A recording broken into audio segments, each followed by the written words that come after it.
Hi, this is Joseph. It is Thursday, October 29th, 2015.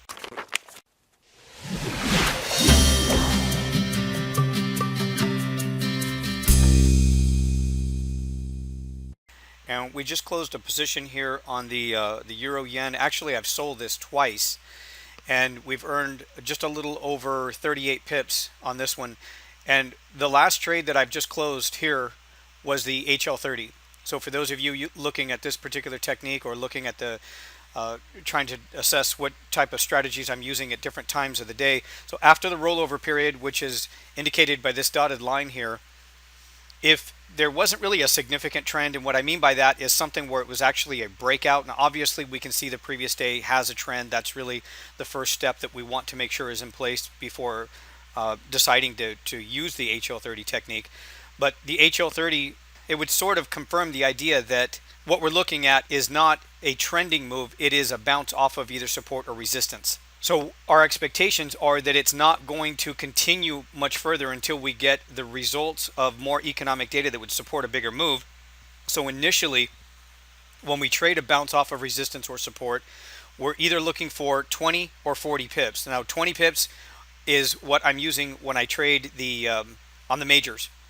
So it is a little bit different when I trade this pair here. So again, that's why I sort of took two different positions here, selling the euro yen. And at this point, I'm totally flat this pair. Now it's down here at this mid-range support level here, which is at a low of 132.24 or 25 area, right around that level. Now it could bounce and come right back up, but again, it's not going to create that 150 pip breakout trade move, which is the other strategy that I use. That's the continuation breakout trade. It's not going to create that opportunity until it clears major support or resistance. So again, with the HL30, I'm just trading a very simple short-term trade. I'm not expecting a lot. Remember, we've got to get our expectations in line every time we take a trade. We need to know what profit target we're taking it to. So again, with the HL30, it's a very smaller trade compared to the continuation breakout trade. We might get a continuation breakout trade maybe on another currency pair throughout the day, but I'm not too sure exactly when that's going to happen and if it's going to happen before the close on Friday.